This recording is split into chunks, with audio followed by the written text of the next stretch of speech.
پیارے مسلمانوں، السلام علیکم۔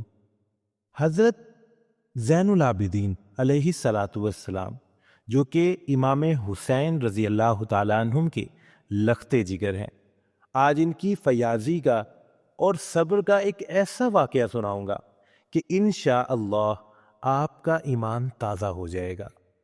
یہ وہ ہستی ہیں جنہیں نواسۂ رسول کہہ کر بھی پکارا جاتا رہا ہے، اور ان کا صبر دیکھیں۔ ایک مرتبہ مسجد سے نکلتے ہیں اور میرا خیال ہے اپنے گھر کی طرف جا رہے تھے کہ ایک شخص بھی مسجد سے نکلا اور ان کے پیچھے ہو لیا۔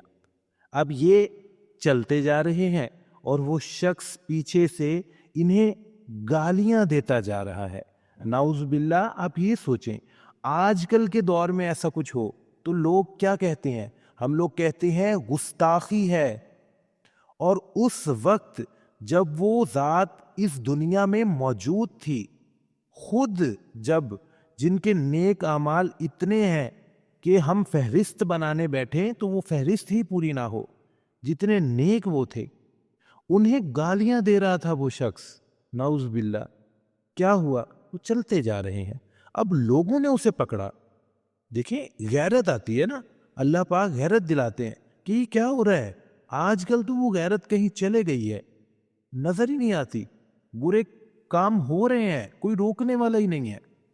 لوگوں نے اسے پکڑا اور یعنی کہ اب وہ شخص کہتا ہے کہ لوگ میرا کچومر نکال دیتے، اتنا وہ غصے میں تھے اور اتنا انہوں نے اس طرح مجھے جو ہے نا وہ قابو میں کیا، میں اتنا ڈر گیا تھا کہ میرے اوپر خوف طاری ہو گیا تھا۔ تو پھر انہوں نے کیا کیا؟ امام نے خود لوگوں سے کہا رک جاؤ۔ اب لوگ رک گئے، اسے چھوڑ دیا، لیکن اس کے اوپر خوف طاری ہے۔ پھر اس کے قریب گئے، اسے دلاسا دیا، حوصلہ دیا کہ تاکہ اس کا خوف جو ہے وہ جاتا رہے، یہ نارمل کنڈیشن میں آ جائے۔ پھر جب دیکھا کہ ابھی بھی اس کی حالت ایسی ہے تو پھر اس سے دریافت فرمایا، پوچھا کہ تمہیں کسی چیز کی ضرورت تو نہیں ہے؟ لیکن وہ شخص کہتا ہے میرے اوپر خوف ہی اتنا تھا کہ میں کچھ بول ہی نہ سکا، وہ شرمندہ ہی اتنا تھا وہ کہ بھائی میں نے کیا کیا ہے اور میرے ساتھ کیا کیا جا رہا ہے۔ پھر انہوں نے اپنی مبارک چادر جو اوڑھی ہوئی تھی وہ دی، عطا کی، اور اس کے ساتھ ساتھ 1000 درہم یا 100 درہم اس شخص کو دیے۔ یہ ہوتے ہیں سید آل رسول۔ آپ دیکھیں یہ عمل کیا انہوں نے، اور پھر اس شخص پر کتنا بڑا امپیکٹ ڈالا اور ثبوت دیا کہ دین اسلام کے ماننے والے مسلمانوں کی تربیت ایسے ہوئی ہوتی ہے۔ وہ اینٹ کا جواب پتھر سے نہیں دیتے، وہ مثال قائم کرتے ہیں۔ اب اتنی فیاضی تھی ان کی طبیعت میں، اتنی خیرات کرتے تھے کہ اس کی اب ایک اور اگزامپل سنیں۔ ان کے جو روزگار کے 2 ذرائع تھے، ایک تجارت اور دوسرا ایگریکلچر کہہ لیں یا زراعت کہہ لیں۔ یہ دونوں کام ان کے غلام کیا کرتے تھے۔ اللہ پاک تجارت سے بھی بہت سا مال دیتے تھے اور زراعت سے بھی بہت سارا مال دیتے تھے، لیکن وہ خود کیا کرتے تھے؟ یہ سنیے، وہ خود اللہ پاک کے دیے ہوئے مال میں سے خیرات کرتے تھے۔ اب خیرات کیسے کرتے تھے؟ ایسے نہیں کرتے تھے جیسے ہم کرتے ہیں کہ ایک آٹے کا تھیلا دینا ہے 20 کلو کا، تو لوگوں کی لائنیں لگوا کر تصویریں کھنچوا کر دینا ہے، تمسخر اڑا کے، غریب کا مذاق اڑا کے دینا ہے کہ یہ وہ غریب ہے، اس کا قصور ہے، یہ غریب ہے، اس کو کوئی چیز اگر دیں گے، مدد کریں گے تو دکھا کے پوری دنیا کو دکھا کے دیں گے کہ یہ ہم اسے دے رہے ہیں کچھ۔ ایسے نہیں دیتے تھے، وہ رات کو بوریاں بھر کر اپنی کمر پر لا دیتے تھے، کسی غلام کو بھی نہیں، اپنی خود کی کمر پر، اور خاموشی سے جاتے تھے اور دیکھتے تھے ان گھروں میں دیتے تھے کہ جو کسی کے آگے ہاتھ نہیں پھیلاتے، یعنی جو اتنے غیرت والے تھے کہ بیچارے کسی سے مانگ بھی نہیں سکتے تھے، ان لوگوں کے گھر وہ اناج پہنچا کر خاموشی سے آ جاتے تھے۔ اور یہ بات ان کی زندگی بھی نہیں کھلی، یہ بات ان کی زندگی کے بعد لوگوں کو پتہ چلی ہے کہ وہ اس طرح کرتے رہے ہیں، اس طرح لوگوں کی مدد کرتے رہے ہیں۔ اور ایک جگہ یہ بھی بتایا جاتا ہے کہ تقریباً 100 گھر ایسے تھے کہ جن گھروں کو حضرت زین العابدین علیہ الصلاۃ والسلام اپنی کمر پر لاد لاد کر اناج پہنچاتے رہے ہیں۔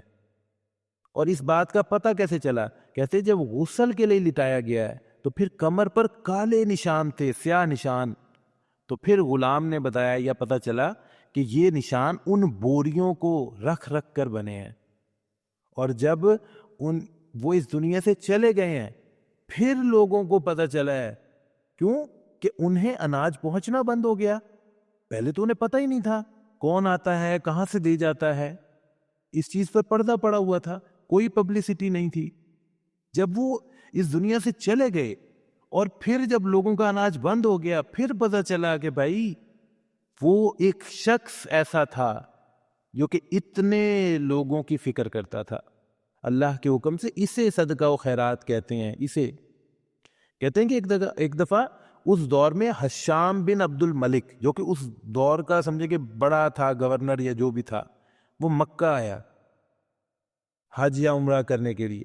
تو وہ بیت اللہ کے قریب جا رہا تھا، تو اس کا دستہ جو اس کے ساتھ فوج تھی ان لوگوں کو دور کر رہے تھے کہ ہٹ جاؤ یا کہ تاکہ وہ مکہ وہ یعنی کہ خانہ کعبہ کو دیکھ سکے یا قریب جا سکے. تو لوگ سائڈ پہ نہیں ہو رہے تھے، لوگوں نے اس کی طرف دیکھا بھی نہیں. حکمران آج بھی ہم بولتے ہیں نا، حکمران کئی دفعہ ایسا ہوا ہے کہ حکمران ٹھیک نہیں ہے. حکمران تو ہم سے ہے نا، ہم لوگ ٹھیک ہو جائیں گے تو حکمران بھی ٹھیک ہو جائیں گے. وہ کوئی اوپر سے تو نہیں آنے، فرشتے تو نہیں آ جانے. تو لوگوں نے اس شخص کی طرف دیکھا ہی نہیں، دیکھا بھی نہیں.